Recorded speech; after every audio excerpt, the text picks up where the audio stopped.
नमस्कार दोस्तों, मैं अमरनाथ कुमार। हम लोग सचमुच में इतना मूर्ख है क्या? 138 करोड़ के आबादी में दो तीन लोग अपने आप को इतना होशियार समझते हैं और समझते हैं कि मैं ही हरिश्चंद्र हूँ, और ये भी समझते हैं कि मैं जनता को मूर्ख बना लूँगा और कुर्सी पर बैठा रहूँगा। मैं काफ़ी करीब से जब मैं ये मॉनिटर कर रहा हूँ, पता ही आपको इस चुनाव में मैं कितना मॉनिटर कर रहा हूँ सबको, तो लग रहा है कि जैसे सचमुच हम लोग बेवकूफ़ हैं। और क्यों ना हो, ये लोग इतनी लंबी प्लानिंग करते हैं ना, बहुत लंबी प्लानिंग। हर चुनाव से पहले, जैसे अब कल चुनाव होना है, उससे एक दिन पहले रात को या दिन में उनको चुनाव आचार संहिता से कोई मतलब ही नहीं है। चुनाव आचार संहिता का मतलब होता है कि पालन करना, कोई ऐसा काम नहीं करना जिससे वोटों में फेरबदल हो, जनता इन्फ्लुएंस हो। लेकिन इनको कोई परवाह नहीं है, चुनाव आयोग भी चुप है।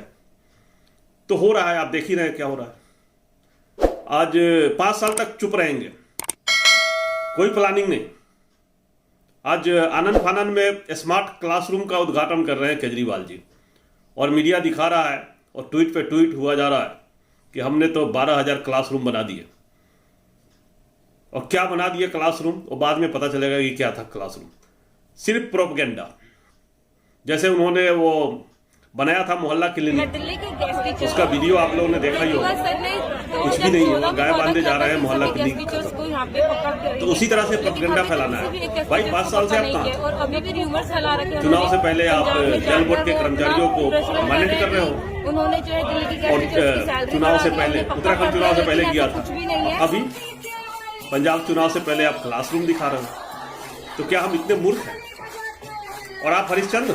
दिल्ली में आम आदमी पार्टी की सरकार बनने के बाद 138 करोड़ की आबादी में आप सबसे ज्यादा होशियार आप हैं। हम सब 138 करोड़ की आबादी में जो भी आपके बातों से सहमत नहीं है, हम आपको वोट नहीं करेंगे। तो हम मिले हुए हैं, हम करप्ट हैं, भ्रष्ट हैं, यही कह रहे हो ना? जनता को भी कह रहे हो हम सब मिले हुए हैं, तो हमें गाली दे रहे हो। हम भ्रष्ट हैं और हम करप्ट हैं। तो अगर हम और भ्रष्ट और करप्ट होते तो यहाँ बैठ के वीडियो नहीं बना रहे होते। तो ये समझ लेना, जो भ्रष्ट और करप्ट है ना, वो आवाज नहीं उठाता है। भ्रष्ट और करप्ट क्या करता है पता है?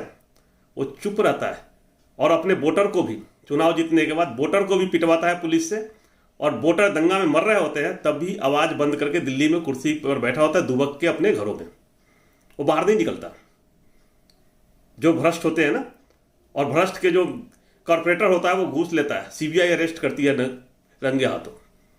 भ्रष्ट लोगों के पार्टी के ना सर्टिफिकेट नकली मिलते हैं और जेल जाते हैं। और जो ईमानदार होते हैं वो छोड़ के चले जाते हैं। बहुत सारे छोड़ के गए पार्टी में से, आप ही के पार्टी से ना, बहुत सारे, एक लंबी लिस्ट है। कितने लोग निकल के गए? क्या आप उनसे ज्यादा पढ़े लिखे हैं या आप उनसे ज्यादा ईमानदार हैं? वो सब जो छोड़ के चले गए वो गद्दार थे। बहुत लंबी लिस्ट है। प्रशांत भूषण, जोगिंदर यादव, कुमार विश्वास, और तो और गोपीनाथ, दक्कन के मालिक, अंजलि दमानिया, आशीष खेतान, बहुत लंबी लिस्ट है। हम कितना नाम ले आपको? तो वो सब खराब थे, वो करप्ट थे, इसलिए चले गए। और डॉक्टर धर्मवीर गांधी आपका ही एमपी थे ना?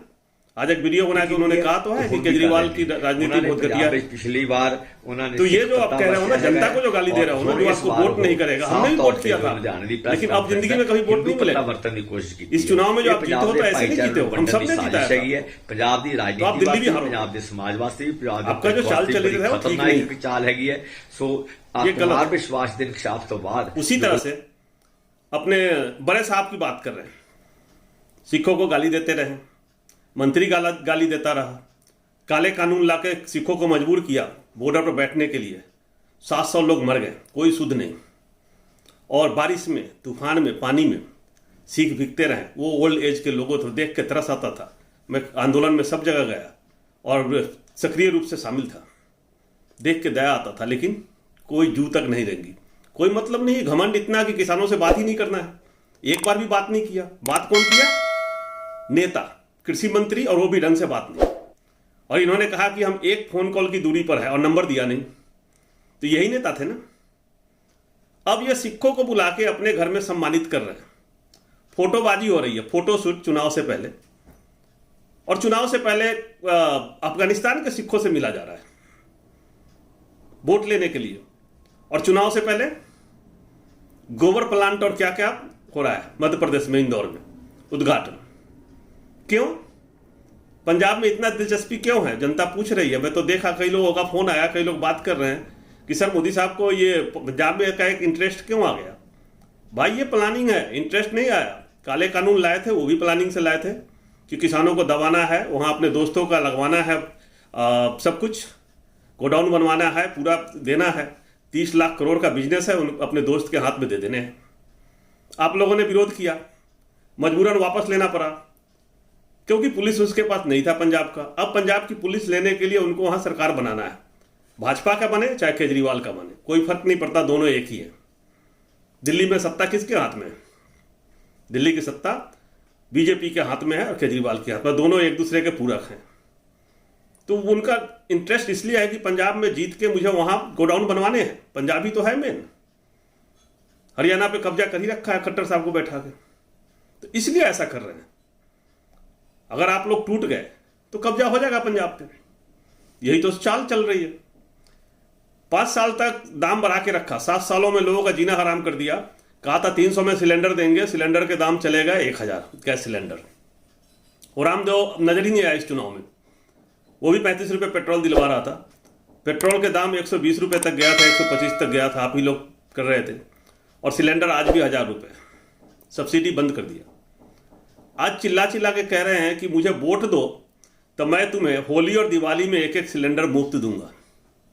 मतलब 2000 रुपया घूस दे रहे हैं हमें वोट के लिए। और एक विधायक कहती है कि हमारा राशन खा गया, हमारा पैसा खा, कह रहे हैं कि हमारा राशन खा गया, सब कुछ खा गया, जैसे कि उनके घर से उन्होंने दिया था, उनका पैसा था, सरकारी पैसा, टैक्स पेयर के पैसा। तो ये चल रहा है, वोट के लिए कुछ भी करेगा। सत्ता में मुझे रहना है, पावर में मुझे रहना है, उसके लिए मुझे चाहे जो भी करना पड़े, झूठ बोलना पड़े, देश के साथ गद्दारी करना पड़े, आतंकवादियों से हाथ मिलाना पड़े, हम सब करेंगे।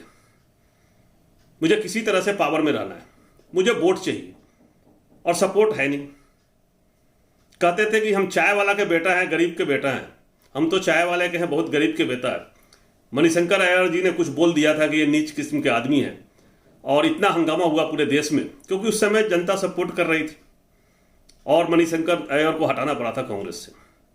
आज पूरा देश, पूरा विदेश, दुनिया के हर कोने से गाली आ रही है, लेकिन अभी नहीं बोलते हैं कि मुझे नीच कहा, मुझे गाली दे रहा है। अब बोल ही नहीं सकते क्योंकि कोई सपोर्ट ही नहीं करेगा। आप एक बोलोगे 4 बोलेगा हाँ ठीक कह रहा है। अब नहीं कहते कि मैं चाय वाला का बेटा हूं। चाय वाला का बेटा होके चाय वाला के बेटा को ही नौकरी छीन लिया, चाय वाला का गरीब का बेटा होके गरीब को ही खत्म कर दिया। खुद प्रधानमंत्री बने हुए गरीब के बेटा को नौकरी नहीं दिया। तो काहे का गरीब का बेटा? गरीब का बेटा फटा हुआ कपड़ा पहन के भूखे मर रहा है, ये रोज कपड़ा बदल रहे हैं, फैशन डिजाइनिंग हो रही है, तरह तरह के कपड़े बदले जा रहे हैं, महंगे जहाज में घूमे जा रहे हैं, सेंट्रल विस्टा बन रहे हैं। तो ये सब सोचो, जागो भाइयों जागो, जागना जरूरी है। आंखें खोलो, एकजुट होकर अपने रोजगार के लिए, देश के विकास के लिए, देश को बचाने के लिए, असामाजिक तत्व देश पे कब्जा करना चाहता है उसको हटाने के लिए, इस देश को फिर से भारत बनाने के लिए, सामाजिक सौहार्द के लिए वोट करें। चैनल सब्सक्राइब करें, शेयर करें, बेल आइकन प्रेस करके रखें। जय हिंद, जय भारत।